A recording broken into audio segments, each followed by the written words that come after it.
Чакырылгандар, биздин комитеттин өткөрүүгө кворум бар, депутаттар чогулушту. Биздин комитетке жаңыдан келген биздин коллегаларыбыз дагы бар.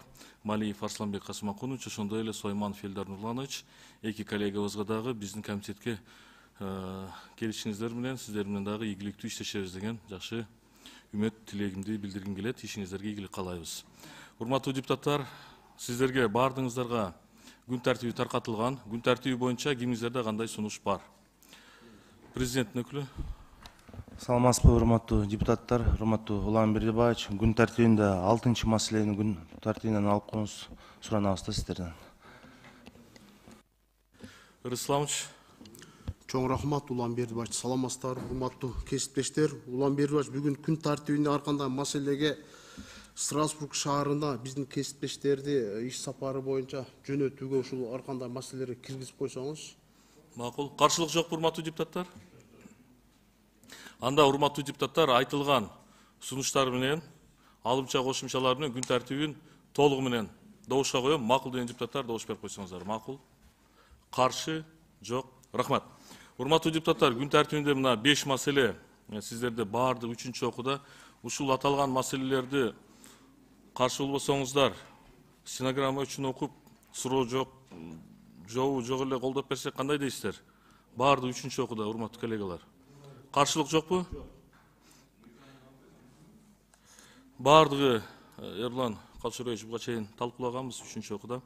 Анда урматтуу депутаттар, күн тартибиндеги 1-чи маселе Кыргыз Республикасына көчүп келүүчү этникалык кыргыздарга берилүүчү мамлекеттик кепилдиктер жөнүндө Кыргыз Республикасынын мыйзамына өзгөртүүлөрдү киргизүү тууралуу Кыргыз Республикасынын мыйзам долбоору 3-чү окууда.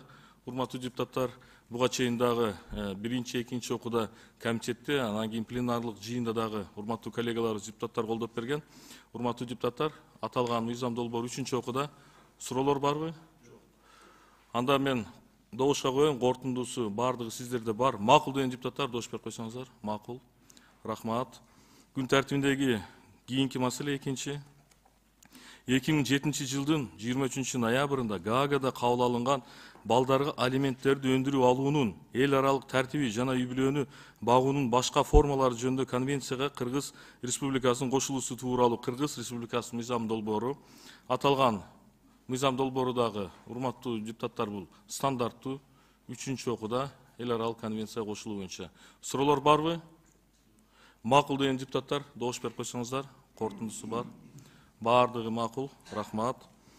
3-чү маселе, урматтуу депутаттар, 2022 жылдын 7 декабрында Бишкек шаарына кол коюлган Кыргыз Республикасы менен Азия өнүктүрүү банкынын ортосундагы кредиттик макулдашууну жана Кыргыз Республикасы менен Азия өнүктүрүү банкынын ортосундагы гранттык макулдашууну ратификациялоо жөнүндө Кыргыз Республикасынын мыйзам долбоору 3-чү окууда демилгечи министрлер кабинети. Урматтуу депутаттар, аталган мыйзам долбооруда 3-чү окууда суроолор барбы?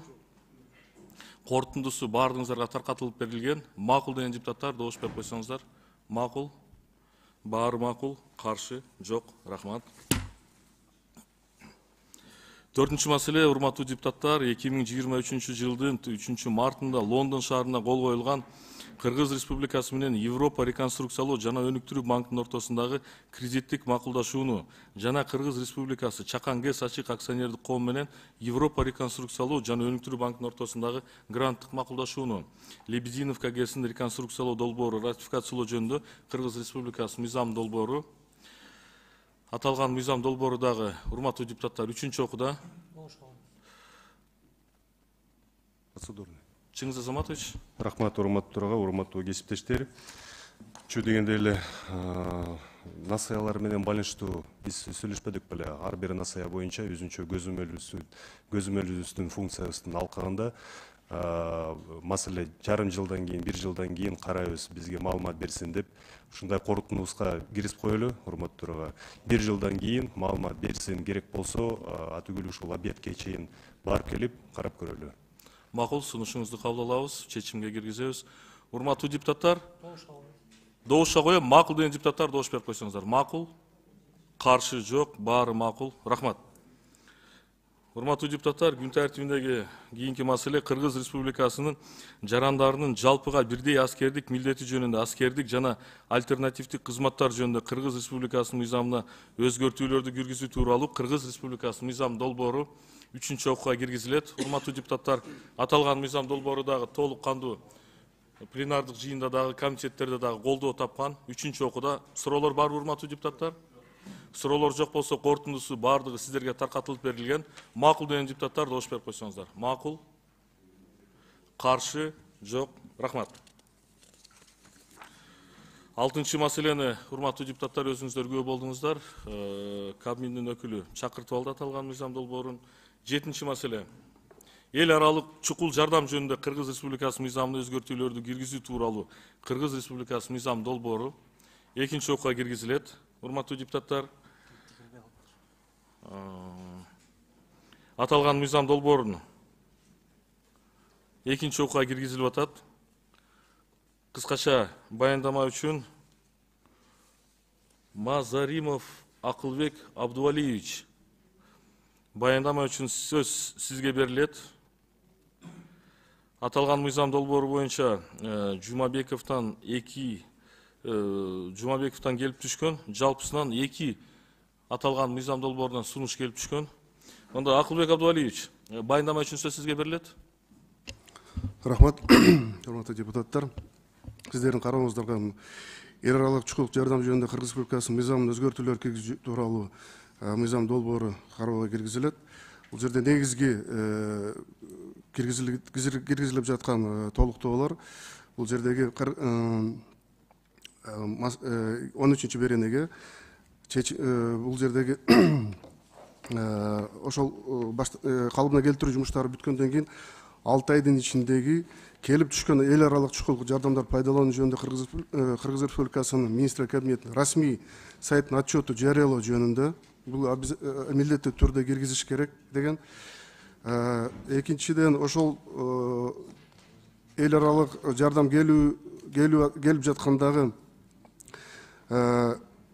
жардамдарды жөнгө салуу боюнча, бөлүштүрүү боюнча, ошо пайдалануу ачык айкындыктын камсыз кылуу боюнча бир терезе принципиндеги эл аралык чукул жардам көрсөтүү топторун түзүлөт.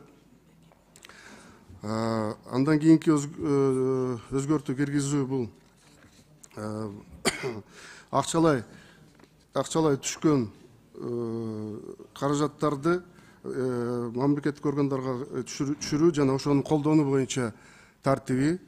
Андан кийинкиси эң аягындагы өзгөртүү бул ошол жардам берген субъекттер, донорлор болобу же фонддор болобу, ошолор дагы берген жардамын өзгөчө кырдаалар министрлигине маалымат берүү жөнүндө. Негизги өзгөртүүлөр ошолор. Бул долбоор, мыйзам долбоору депутаттар Кадырбеков, Айжигитов, Ашимова, Тугунбаев тараптан Рахмат. демелген. Акылбек Абдувалиевич, аталган мыйзам долбоору боюнча дагы биздин депутаттар Суроолор болсо? маалыматы бар. Урматтуу коллегалар, суроолор барбы? Биздин эми коллегабыз Кадырбеков Нуржигит Кадырбековичтин мыйзам долбоору буга чейин да колдоп берген элек. Биздин тең баяндамачылар да аталган мыйзам долбооруна дагы колдоп атышат. Суроолор жок болсо анда, урматтуу депутаттар, корутундусу баардыгы сиздерге таркатылып берилген. Макул деген депутаттар добуш берип койсоңуздар. Макул? Баары макул, каршы? Жок. Рахмат.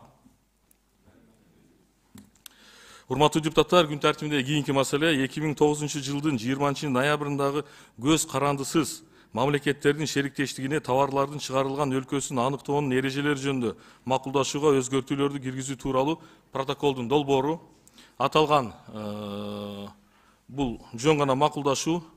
Экономика министринин өкүлү барбы?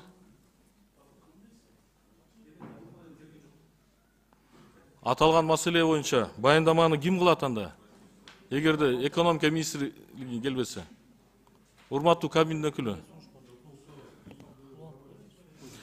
Айбек Жапарович. Саламатсыздар, урматтуу депутаттар. Урматтуу Уланбердиевич. Биз уже добуш берип койдук. Өздөрү суранышты.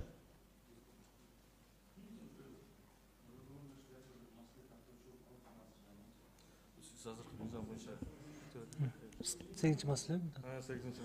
Сегизинчи маселе боюнча бул жерде баяндамачы жогуна байланыштуу урматтуу төрага бүгүнкү күн тартибине алып койсоңуз. Мен сунуш берем. Баяндамачы жок экен. Анда Айбек Жапаровичтен сунуш түштү. Аталган макулдашууну күн тартибине алып салуу боюнча урматтуу кабинеттин өкүлү,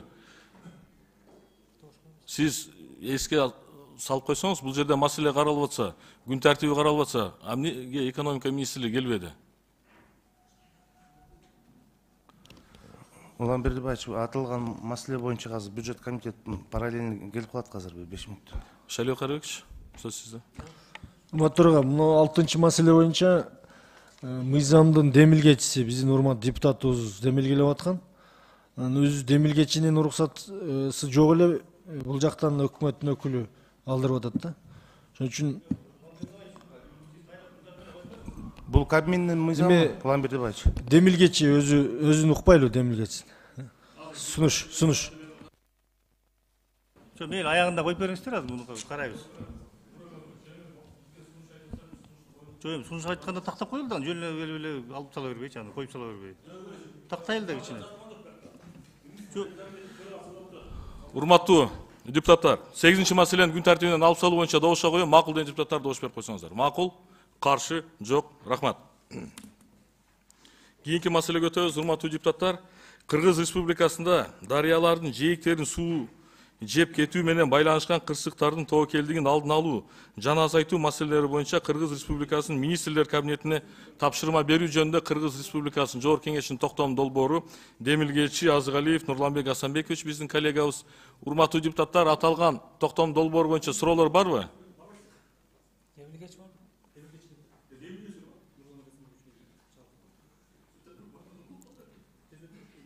Эми бул жерде токтом долбоор, урматтуу коллегалар.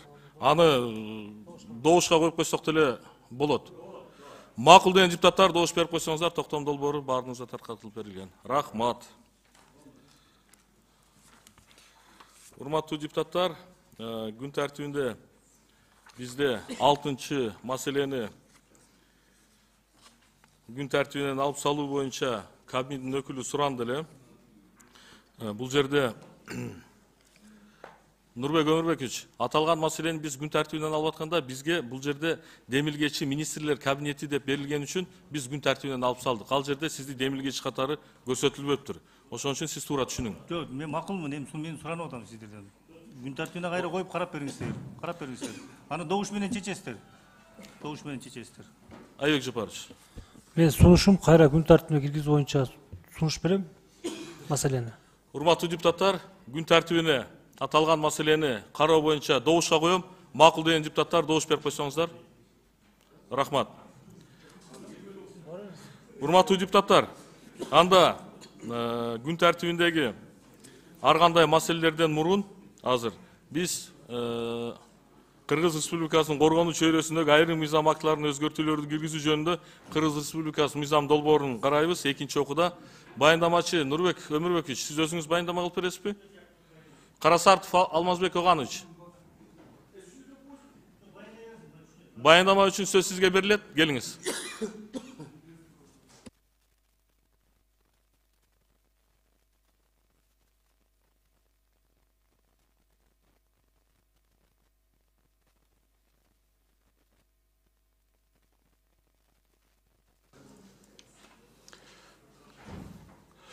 Урматтуу Улан Бердибаевич, урматтуу депутаттар, сунушталып жаткан Кыргыз Республикасынын коргонуу чөйрөсүндөгү айрым мыйзам актыларына өзгөртүүлөрдү киргизүү жөнүндө Кыргыз Республикасынын мыйзамдын долбоору мыйзамды инвентаризациялоо жана куралдуу күчтөрдүн башкаруу системасын өнүктүрүү боюнча иш-чаралардын алкагында иштелип чыкты. Аталган мыйзам долбоору коргонуу чөйрөсүндөгү мыйзамдардын айрым ченемдерин Конституцияга жана кодекстерге ылайык келтирүү, ошондой эле Кыргыз Республикасынын президентинин министрлер кабинетинин коргоо маселелерин тескеген ыйгарым укуктуу мамлекеттик органдардын негизги ыйгарым укуктарын аныктоо, куралдуу күчтөрдүн курамын жана милдеттерин өзгөртүү, кайталануучу эскирген жана коррупциялык ченемдерди алып салуу каралган.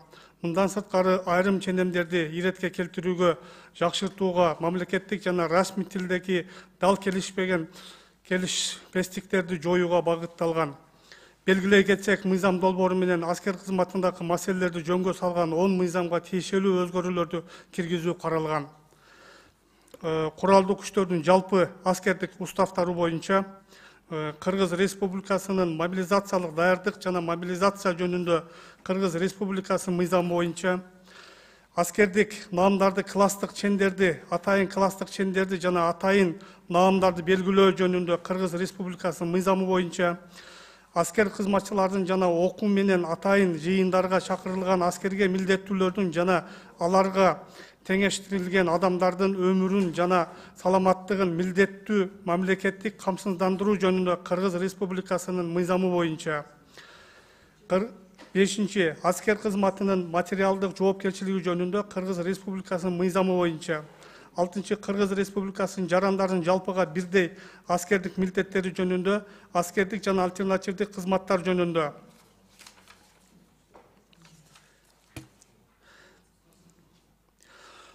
7. Коргоо жана Кыргыз Республикасынын куралдуу күчтөрү жөнүндө Кыргыз Республикасынын мыйзамы боюнча Кыргыз Республикасынын эл аралык тынчтык жана коопсуздукту колдоо боюнча иштерге катышуусу негизги жана тартиби жөнүндө Кыргыз Республикасынын мыйзамы боюнча мыйзам долбоору менен редакциялык мүнөздөгү өзгөрүүлөр киргизүү сунушталууда. Урматтуу депутаттар, аталган мыйзамдар экинчи окууга киргизилүүдө. Ал эми бул жерде сунуштар келип түшкөн. Ошол сунуштардын негизинде өзгөрүүлөрдү киргизип, сиздерге сунуштоону алып келдик. Кыскача токтоло кетсем, депутат Сытыгалиев жөнүндө ушул мыйзамдын жалпыга бирдей аскердик кызмат кылуу мыйзамына өзгөртүүлөрдү киргизүү, бул офицердик курамдын жашын узартуу боюнча сунуштар келип түшкөн. Ошонун негизинде дагы ушул өзгөрүүлөрдү киргиздик. Андан кийин депутат Бекешев дагы сунуштар келди. Ошол сунуштарга дагы эске алуу менен ушул жерде биздин дагы сунуштарыбыз бар. Ошолорду эске алуу менен, урматтуу депутаттар, ушул аталган мыйзам долбоорун сунуштап бериңиздерди өтүнөбүз. Рахмат. Колдоп беришиңиздерди өтүнөбүз. Кечиресиздер. Рахмат. Урматтуу депутаттар. Менде сунуш бар да, процедурный. Нурбек Сыдыгалиев сунуштап жаткан мыйзам экен. Суроо жооп буга чейин биринчи окууда болгон. Катуу талкуулаганбыз жана ошондой сунуштарды бергенбиз. Экинчи окууда баардыгын өзгөртүп келиштир. Ошого байланыштуу талкуусу жок эле колдоп берсек. Менин сунушум. Урматтуу депутаттар, аталган мыйзам долбоору боюнча баяндаманы уктуңуздар. Ошондой эле Нурбек Өмүрбекович дагы аталган мыйзам долбоорун өзү демилгелеп чыгарып атат. Коллегабыз Айбек Жапаровичтин сунушун добушка коем. Урматтуу коллегалар, сиздерде баардыгыңыздарда корутундусу таркатылып берилген. Ал жерде сын пикирлер, ошондой эле депутаттардын сунуштары эске алынган. Кабинеттин өкүлү сөз сурап атасызбы? Урматтуу депутаттар, берилген Нурбек Өмүрбековичтин тарабынан сунуштар эскертип коеюн сиздерге. 2 жолу вето коюлган ошо нормаларгачы президент тарабынан. Рахмат, ал боюнча маселе жок. Бул жерде депутаттар мыйзам долбоору боюнча суроо берет. Урматтуу депутаттар, анда добушка коем, корутундусу баардыгыңыздарда бар. Макул деген депутаттар добуш берип койсоңуздар. Нурбек Өмүрбекович, мен добушка коюп койдум, добушту берип эле, анан кийин сиз. Мен Макул деген депутаттар добуш берип койсоңуздар. Макул. Урматтуу коллегалар, добуш берип койсоңуздар. Каршы жок. Рахмат. Нурбек Өмүрбекович. Улан Бердибаевич, урматтуу депутаттар, баарыңыздарга чоң рахмат. Бул боюнча президент менен талкуулаганбыз. Президент макул болгон. Булар бака билбейт болуш керек анда. Анан кийин ошондо биз айтканбыз, өзү жаңы кайра мыйзам кылып киргизели дегенбиз. Анан бул ушу Минобороно как раз булар младший составды киргизип атат. Ошолор менен чогуу биз старший состав кылып туруп эле чогуу бир мыйзам кылып киргизип атабыз ошондой. Рахмат баарыңыздарга колдоп берген үчүн. Рахмат, Нурбек Өмүрбекович, коллегаларыбызга да ыраазычылык билдиребиз. Урматтуу депутаттар, күн тартибиндеги ар кандай маселелер бул жерде баардыгыңыздар тааныштыңыздар. Иш сапарга баруу боюнча ошондой эле Рыспек Исламович сунушун берди. Ошондой эле урматтуу коллегалар, биздин дагы 14-16 июнда жумушчу сапарыбыз болот. Ал жерде мамлекеттик думага Россия Федерациясына биргелешкен комитеттердин отуруму болот. Ошого дагы ушул жерде күн тартибинде киргизилген ар кандай маселелерге. Суроолор барбы, урматтуу депутаттар? Эмнеге жок? Талкуулабайлы. Суроолор жок болсо, анда урматтуу Айбек Жапарович, суроолор барбы? Биз бул жерде өзүбүз комитет сүйлөшкөнбүз да. Именно ошол СКАРга чыгуу боюнча биздин комитеттен бирден мүчөсү болсун деп турабы. Анан биздин өзүбүз төрага боюнча төрага Нурлан Тургунбекович да айткан да. Сыртка чыгууну бир аз кыскартсак депчи. Ошол маселе кандай болуп калат? Анын баардыгы биз макулдаштык төраган. Жооп берип коюңуз онда. Урматтуу Айбек Жапарович, аталган маселелер баардыгы төрага менен макулдашылган. Онда төрага башында кыскартабыз деп кийин кайра макул болуп койду. Жок, бул жерде эми эл аралык пасе бунун баардыгы мындайынча айтканда биздин жооп кеңештин ал жака барып катышыш керек. Группа дружбадагылар кетти же ол башкалар эле кошулуп кетти? Жок, только пасе, ОБС баягы биздин бекитилген атайын токтом менен бекитилгендер гана коллегаларыбыз барат. Башка эч биздин ким башка комитеттен барбайт. депутаттар кетти мүчөлөр? Биздин комитетте мүчөлөр барбы жокпу? Ал жерде биздин комитеттин мүчөлөрү жок. Жок, биз сүйлөшпөдүк беле, биздин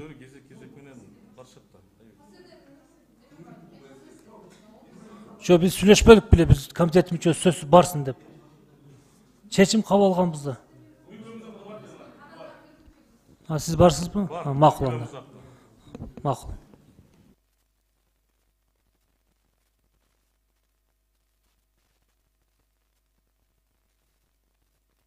Жок, барыш керек деп чечим кабыл алганбыз.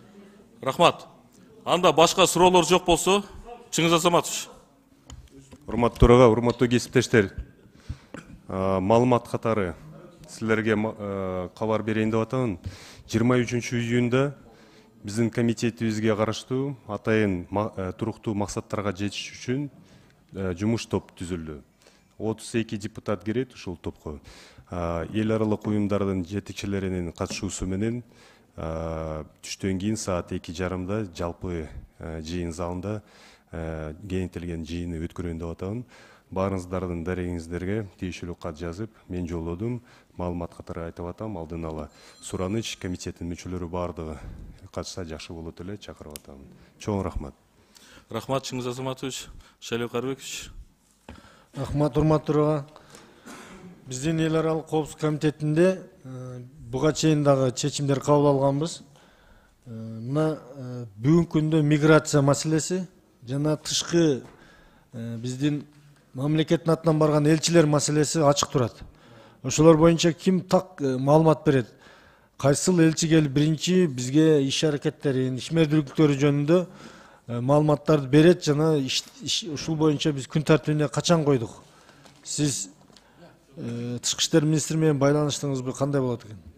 Саламатсыздарбы, урматтуу комитет мүчөлөрү, урматтуу Шайлоо Карыбекович. Мындан бир жума өткөн комитетте ар бириңиздерге тышкы иштер министрлигинин катын көчүрмөсүн бердик элек. Азыркы учурда тышкы иштер министрлиги бизге графикти даярдап атат. Эң жакын арада графикти берип, ошонун негизинде комитеттин алдына келип маалыматын бергенге даяр болушат. Көрдүңүзбү, урматтуу төрага, мына бул сүйлөгөн баланы өзү 1 жыл мурун иштен айдап бериш керек эле да. Өткөндө 1 апта мурун бердик дейт. Тышкы иштер министринин катын дейт. Ол катта эмне деп жазылган көрдүңүздөрбү?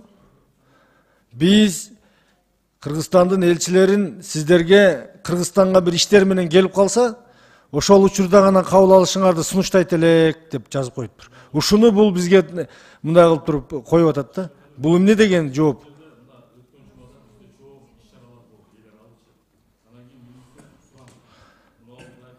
Биз айтып атабыз, Американы, Германияны, башкаларды коюңуз, мына коңшу мамлекеттерден баштап ала бербейлби? Эң көп мигранттарыбыз Казакстанда. Казакстандын элчиси кайсы күнү чакырсаңар келип маалымат бергенге даярбыз деп атат. Өзбекстандыкы, Россияныкы кылып ушулардан маалыматтарды алсак, миграция бүгүнкү күндө дагы эле курч боюнча турат. Туура айтасыз. Акыркы 2-3 жылда мындай биздин мамлекетте төрөлүү азайып атат статистика боюнча. Жана ушул мына бүгүнкү күндө канча ишканалар ачылып атат.